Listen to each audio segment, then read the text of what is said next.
We're going to have a session now dealing with the mechanics of selling your veterinary practice. This is a very important issue for owners of veterinary practices and their office managers, their business managers. Speaking on this topic, I'm very pleased to introduce Mary Mongioi, who is a partner at the law firm of Forchelli, Deegan, Terrana. Mary has been a partner at the firm since 2015. She concentrates her practice in veterinary and dental, corporate, and transactional matters and chairs the firm's veterinary practice groups. She guides her clients throughout the life cycle of their practice, from initial formation and structure through complex acquisitions and financings. So, Mary, thank you very much for joining us. Oh, you're welcome. It's my pleasure. All right. So again, the focus of this session is the mechanics of selling your veterinary practice. So what is one of the first things an organization or a practice should consider before going to market or before considering hiring transactions lawyers such as yourself or an investment banker? So the first thing I would urge everyone to do is know and understand exactly what your business entity is. How is it formed and how is it taxed? If you don't know, you should speak with the attorney or the accountant that probably helped you establish your business. And the reason I'm saying that is because if your entity is taxed as an S corporation and not all of the partners are exiting at the time of sale, there are certain tax considerations that your lawyer and your accountant need to take into account with your business broker upfront. Just to make the process very tax efficient, you want to save as much as you can. And knowing that upfront and understanding how your business operates is very, very important. So what's the preferred corporate structure? What corporate structure do you like to see that you find the cleanest? I'm really pretty agnostic. We can work with any of them. If I normally form an LLC. I think it's more flexible. You can create different classes of interest if you want to incentivize employees later on and give some incentive equity. You can give non-voting interests in your LLC. There's different flexibility as your organization grows. So I prefer an LLC or a corporation. I just urge people to really consider S Corp. It's very popular and it's not always your friend when you go to sell. Okay. And then what should the practice do in terms of presenting its financial performance? Sure.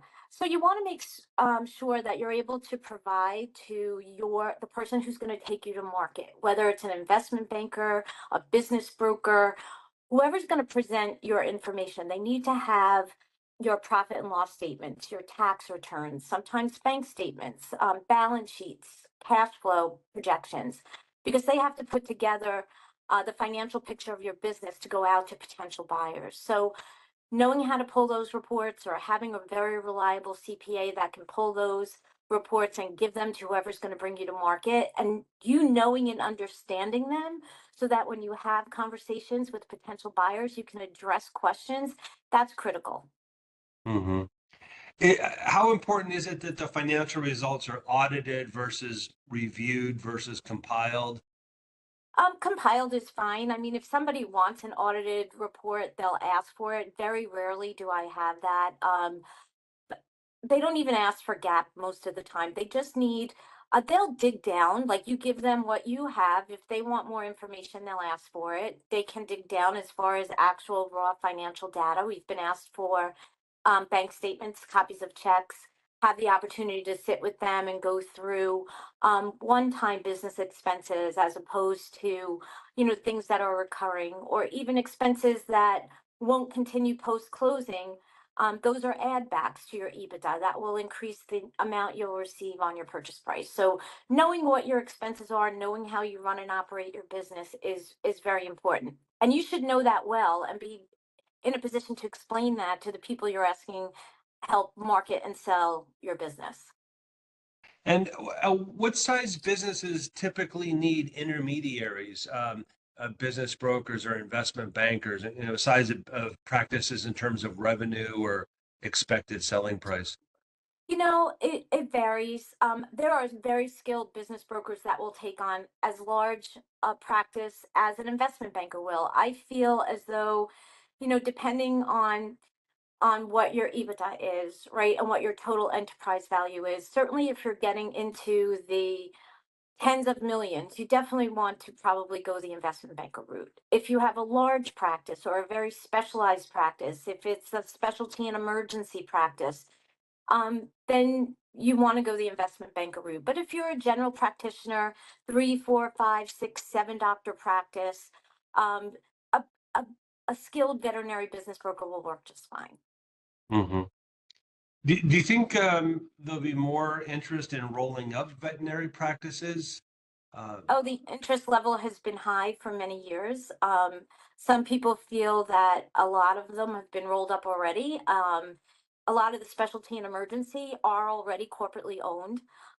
So what's left out there is very highly desirable. And if you're, I would say now with the change of administration, there's a renewed interest by private equity in going back into the veterinary market. So if you're thinking about selling your practice, I would say the time is now. I was just at a conference a month ago.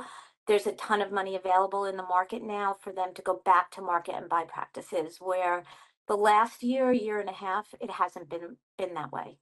Mm-hmm. There, there is some political animus against private equity acquiring regular healthcare companies for people. Um, there's an argument for that. And so that may entice some more private equity to focus on animal health. Yeah, I think that's the case. There's been a little bit of scrutiny on the part of, I think, Senator Warren with respect to some private equity backed veterinary consolidation. But I think it will pass scrutiny. I think the market is what the market is, and I think it's still very attractive to private equity. Um, I mean, this is an industry that did well during a pandemic when many others didn't. Veterinary practices grew and expanded as people took on more pets during the pandemic. Unfortunately, now some of those pets are exiting. They're being put up for adoption. Our shelters are becoming more um, populated as people are going back to full-time office work and things like that. Um, and private equity is affecting a little bit of the bottom line here. I mean, prices have risen, visits are a little bit down. So the multiples that have been paid for practices at the height of the pandemic are certainly not the multiples that we're seeing now. But there's the multiples we're seeing now are still way higher than what we saw pre-pandemic. So you will still do fine. If you specialty and emergency practice are still getting 12, 13, 14 times EBITDA. General, a good strong general practice, 7, 8, 9, 10. And certainly that's affected by geography, location, things like that. Mm-hmm. Okay, what else should we know about organizing our practices before we actually put them on the market? I think in other discussions you've talked about the importance of appointing a key person in the practice to manage the process. Yes, and this is probably one of the biggest decisions you'll make as you go to market, right? This is your business, it's your legacy. But I'm sure there are people in your practice, whether it's your practice manager, office manager, a trusted vet tech, that helps you run your practice and may actually know more about how to pull your financial reports, where your important contracts are kept on your system, right? That's the person that you need to take into your trust and confidence to help you be able to continue to practice medicine as you sell your practice. It's demanding of your time, and you still have to keep your business up and running. So you have to choose carefully who you're going to trust to help you sell. And you're going to need to do it unless you are an owner who's specifically tuned in, really involved with your financial software and how you run your business. And I find a lot of times veterinarians are so busy practicing that they do rely on other people. And so you have to be able to have those people assist you as you go to market. Mm-hmm. Do you want to say anything about incentivizing that key person to effectuate the transaction, giving them a bonus or, you know? A lot of times, incentive bonuses are built into the offers that come through from consolidators. They're buying your revenue stream, they're buying your personnel. If they don't keep your veterinarians, if they don't keep your staff in place, then they're not going to be successful post closing. So if you are asked if you want to participate in that, a lot of times you can make an arrangement with the consolidator as you structure your transaction to incentivize not only that person that helps you, but your entire staff. And most veterinarians do that. They recognize that these are the people that helped them get to this point in their life and their career and helped build their practice. So I've seen them be very generous to staff that helped them get there. It also sometimes, one of the people that I will always recommend that they hire in addition to a lawyer and an accountant is a personal financial planner that they reveal their entire financial picture to, right? What their goals are post transaction. What are they going to do with the proceeds? And a lot of times it's very tax advantageous to help, and you help your staff by bonusing them. You leave some money on the table, but it often can be structured to help you benefit tax wise once you complete your transaction. Hmm. Do most acquirers want to keep the veterinarians? We talked about the office staff and so forth, but are earnouts common? You know, that kind of thing to retain the veterinarians.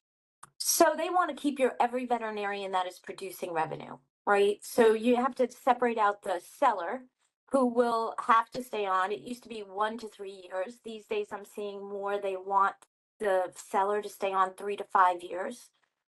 They do want to keep every single revenue producing veterinarian, and they're very skilled at making sure that the compensation packages that are offered to those veterinarians are at least as good, if not better, than their present compensation.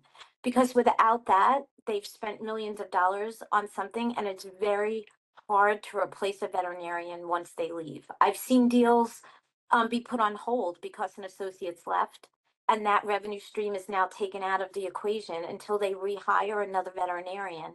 So people scramble then to find veterinarians, and signing bonuses are high. It's a very tough market to hire a skilled veterinarian.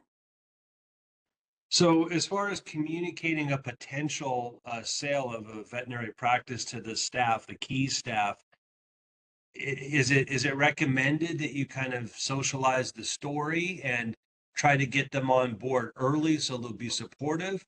Or do you try to keep the discussions as confidential, as quiet as you can, and then when there's a letter of intent, then you tell them? So everyone has a different philosophy. I personally feel like your key employee who's going to help you, prepare for sale. Obviously, they need to be trusted. They need to keep everything confidential. I am most consolidators would love to speak to your staff as soon as they possibly can. I prefer and strongly recommend that we wait to let that happen until after we've seen the transaction documents, certainly at least received drafts. And personally, me, that we're pretty far along in negotiating the asset purchase agreement so that we know that I always call it the hill anybody wants to die on, that we're like in agreement on key points and we're 90% of the way through those documents so that I don't think the deal's going to bust. I don't think anybody's going to plant or draw a line in the sand, because at that point you have to let them speak to your veterinarians, you have to let them do that, but you need to keep an open door policy. Remember, they're going to be probably presented with new employment agreements. You need to be supportive, um, and hopefully you've done your diligence as those letters of intent have come in, and you've met with a number of different companies, and you've chosen one that you feel best fits your culture, that you who are going to continue to work there for 3 to 5 years and your staff can acclimate to. And all the companies have different philosophies and are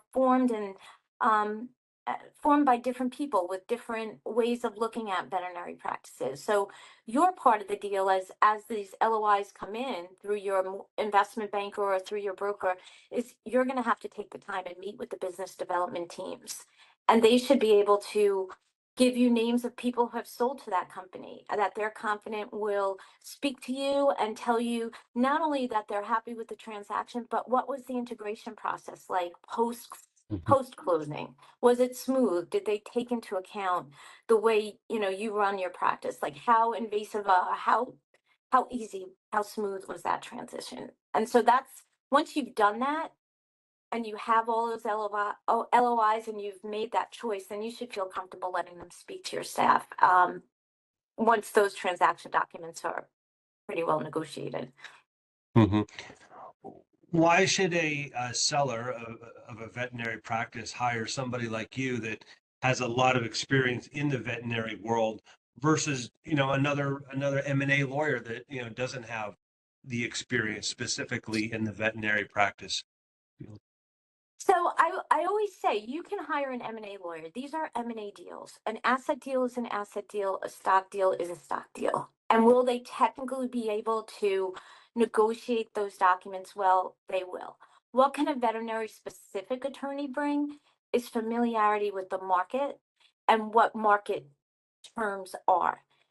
For instance, somebody could come at your client with a production number. A veterinarian is going to be paid 21% of production. Market is probably 23%. Beyond just that percentage, what is production comprised of? What do most consolidators consider production? Some of them say, you know, prescriptions are considered production only if you have your hands on an animal. So you can lose money, or help your client gain money, by being familiar with the marketplace. Even veterinary real estate, right? They can come at you with a 5-year lease and 2 5-year renewals with a 2% increase each year. But market is probably 10 years for your real estate with 2 5-year options and 3% rent increases over time. So someone familiar with the market and knowing what their competitors are doing will allow that person, that lawyer, to negotiate more strongly with a consolidator and their lawyer on the other side. And when should a veterinary practice manager hire a lawyer like you? And what stage of the process? I personally think pre-LOI is the way to go because you want my knowledge in negotiating those LOI terms. LOIs are not binding contracts, but they do set the major deal points for the transaction. And if there's a disagreement later on one side or the other, everyone's going to say, oh, but the LOI says X. So let's deal with that up front. Let's nail down the most important deal points up front. Let's get the most advantageous numbers up front and then have a smooth transaction down the way. So I say, pre-LOI and sometimes even pre-hiring your investment banker or things like that, because I know that I could, if you came to me, say, and described your practice, I might say, oh, I've dealt with this investment banker on a veterinary transaction before. They did a great job. Or this particular veterinary practice broker. She's great. She's done a million deals from both the buy and sell side. At least speak to that person. And I personally will always recommend at least 2 or 3 people. I don't get anything back. And I don't want anything back from these people. What I want is to give my clients an opportunity to speak to a range of people, a range of professionals, and then let them make their choices. But I do, just by being in this industry for 10 years and having closed hundreds of transactions, then there are different people that fit different roles and will serve different clients well. So why not give them the benefit of that experience up front?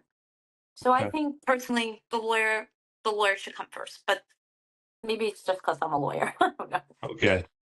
Maybe we can talk a little bit about the deal process and the due diligence that the acquirer may want to conduct. Sure. So uh, we'll talk pre-LOI diligence. Your broker is going to ask you for your financial information so that they can put through their deck and present your business out to the world. Once the business is out there in the world and the LOIs come in, then you have to narrow down which ones you really want to seriously consider. And your broker and your lawyer will help you do that. They're going to help you compare apples and oranges, right? Because each deal is different. Now let's assume you've chosen a company, you've signed your LOI. Now that's when the real due diligence starts. Once you sign, the first thing that will happen, one of the first things, is that there'll be a legal kickoff call. The lawyer for the buyer and the seller will get on a call.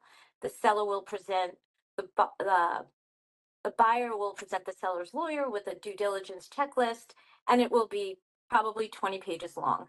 And then you'll meet with my team who will help you walk through that list and say, hey, we need all of your lab contracts. We need all of your employment contracts. We need all of your equipment leasing contracts. This is likely 99% of the time an asset deal. Your assets have to be delivered free and clear unless the buyer decides they want to assume a lease or a specific contract. So we need to get familiar with everything that you have. So that due diligence period generally runs about 30 days. The deal documents will run side by side. We'll be negotiating deal documents while the diligence is going on. We'll be in constant contact with the buyer. Hopefully everybody only asks you for your documents one time. There should be a virtual due diligence room set up by either the buyer or the broker or the investment banker where everything gets uploaded, and anyone that needs information about the practice can go to that diligence room and pull down the contract without having to bother the seller every single day. So ideally, if your team is working right, you only have to give that information over one time. So for me, my goal always is, unless it's a very large transaction, which requires governmental approval, or a deal that is for multiple hospitals, 3, 4, 5, I've done as many as 10 at one time. A single practice, whether it's specialty, emergency, general practice, my goal is always from the time you send your LOI to the time you close, 45 days, unless you tell me you want to move more slowly. Deals should close and nobody should be on the hook. Nobody wants it to drag out. If you as a seller say, hey, Mary, I need more time, then okay, we can slow roll it a little bit. But generally, our goal, my team's goal, is to get your deal closed. And we Yeah. go full out 45 days if possible. And most of the time we hit it. My fastest one is 42. Well, 42 days. So that's very quick. 45 it is days is quick. really, really very good. Yeah, there's an expression in investment banking that time kills all deals. That is true. Um, so, uh, okay, now the deals that you work on, do the buyers typically hire third-party due diligence firms? Some Or, do. I will say that post LOI, they definitely will do a quality of earnings. Most LOIs are subject to those earnings being verified by the Q of E firm. Yes, absolutely. Um, and some, most do the due diligence of the contracts that the practice has and things like that in-house, but the quality of earnings is definitely third-partied out to very okay, qualified Q of E people. Yes. okay. What is your stance on preemptive offers? So if the investment banker starts to market a veterinary practice and they're trying to create an auction, but somebody pops up early and says, I'll circumvent the process and I'll give you this offer right now. That's a gut check moment for a seller, right? Like you don't know what's out there. If you trust your investment banker and you trust that they've done a really good analysis of your finances and it's an offer that exceeds your expectations, then there's nothing wrong with choosing it. Again, that's not a legal decision, it's a business decision. And that's honestly, I leave that in the hands of the broker. I very rarely get involved in what the price is, what the total enterprise value is, and how that is paid out. I do help structure the deal. If there's going to be an earnout, I prefer a revenue based earnout to an EBITDA based earnout. I feel like there's less controversy at the end of the day when the earnout needs to be calculated and paid. If an earnout is going to be delayed at all, I make sure that it gets converted to a note and that there's interest on that note. So my client will capture all the revenue it can. But as to whether or not to accept a preemptive offer, that's really in the hands of the broker and the client. Okay. And how much of an issue are assignments? So whether it's office, rental assignments, leases, or equipment leases. They can be difficult. I mean, I always joke that my worst nightmare is a third party landlord because third party landlords really don't care if your transaction closes in 45 days. So I ultimately, my first, if I'm on the buy side of a deal instead of a sell side of a deal, I will ask seller's counsel, can I reach out to the landlord immediately?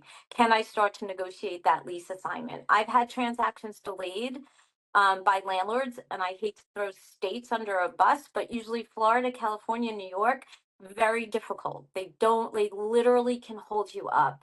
Um, and from a sales side, what I always try to do is if my client did personally guarantee a lease, I try to get that personal guarantee released on the assignment. And sometimes there are a few hoops to jump through when the buyer is a corporation and they don't necessarily want to give an upstream guarantee or something like that in connection with the lease assignment. Equipment leases are pretty easy to get. Lab contracts pretty easy to negotiate because um, consolidators have relationships with all IDEX, Antec, all those lab companies, and they're pretty accommodating. So I have not had a transaction held up over a lab contract or a piece of equipment. I have had them held up by third-party landlords. So you don't see very many agreements for equipment or landlords that already have a built-in change of control holdup fee in them? Uh, so there are built-in changes. There are, and when I represent consolidators, I absolutely build in that those change of control provisions do not constitute a transfer event, and that we have the ability to move on and exit or recap without having to go back to a third-party landlord. But if a skilled lawyer didn't do that upfront, then yes, there's obviously some issues that we have to deal with on a change of control. Okay. What kind of escrows are being sought in acquisition of veterinary practices? Escrows vary from deal to deal. It depends on why they're being held. Not a huge fan of them, but sometimes that's what gets you over the hump and gets you to be able to close. More often I see earnouts than escrows, especially if the reason for it is a veterinarian is leaving and they want to reestablish a revenue stream rather than kill a deal. Sometimes a portion of the purchase price gets converted to an earnout. Okay. Is there much environmental due diligence in veterinary practices if radiation is used or anti-cancer um, medicines are used? Honestly, no, I see them mostly in connection with the real estate. I see environmental issues and environmental reports, things like that. If it's seller-owned real estate that's being purchased, then that's where we might have, an environmental question or an environmental report. I don't come up against it very much. Okay. That's an interesting point. I guess sometimes the veterinarians do own the office. Right. Yeah, and not every buyer wants their real estate. So there's options there, right? They will come at them with long-term leases. And again, this is where a skilled veterinary attorney is important because there are several companies, REITs and things out there that will buy veterinary real estate specifically, but you have to negotiate your lease terms to make them remain attractive to those REITs. For instance, a lot of times somebody may ask for a right of first option or a right of first refusal to buy your real estate. If you tell me you're interested in selling it down the road to a REIT or to a veterinary specific real estate company, I would strongly urge you not to put those provisions in there. Your real estate will be devalued if those are in there. But again, if you don't live and breathe in this world, you don't really know that. And again, if you do want to exit your real estate at the same time you want to exit your practice, there are companies that will work side by side and close those two transactions simultaneously. So we would negotiate the sale of your real estate with a different buyer, but probably a buyer that's very familiar to the practice buyer as well. So they're used to working together, and we make those happen seamlessly. So if you want to exit everything at once, you absolutely can do so. Yeah, so it seems like you can help clients with 1031 transactions and triple net leases and so forth. Yeah, absolutely. That's all in Good. our wheelhouse to do. Good. So maybe just the last question, any stories you want to tell us about how you corrected a deal that was going off course, or any stories where you added a lot of value to any particular client? So I think, one of the earliest, it's probably it's funny now. It wasn't funny at the time. Pre-COVID, we were in the middle of negotiating and very close to closing a deal for a veterinary hospital in Richmond, Virginia. I was on the buy side for a consolidator, and the the PE company, PE backer would not schedule a closing until everyone had signed off on their employment agreement. And there was one associate in this 9 or 10 doctor practice that absolutely just kept dodging the conversation, dodging the bullet, didn't want to sign, didn't have any demands, didn't say she wasn't going to, but kept delaying. Well, COVID hit, and she delayed that transaction 60 days until we could get back to business, right? Because nobody knew what that pandemic was going to look like. But eventually we did go back, and we closed hundreds of millions of dollars of transactions while I was home in my pajamas doing it from my computer. But ultimately we did go back and we did close. It was a 10 or 12 million dollar transaction. And at the end of the day, she signed and she demanded $25,000 to do so. So delayed a transaction for nearly 90 days. Had she asked upfront for that signing bonus, she would have received it, and we would have closed that transaction pre-COVID. So, little things turn up, little things happen that can delay things, and you need to be able to think on your feet, address them, and pivot. And different things happen. I had another transaction, $110 million transaction, where at the last minute we learned that not a single veterinarian in the state of Massachusetts that was practicing in that practice had a state DEA registration. They had a federal registration, which I wasn't quite sure how they got, because they had to have the state first. And we had to close. The capital was called, $100 million was waiting. We ultimately got a representation, a fundamental rep from the seller, that if there was any issue post-closing with regard to any of those licenses being issued, that the entire purchase price was on the line. They put up the entire one in order to get it to close.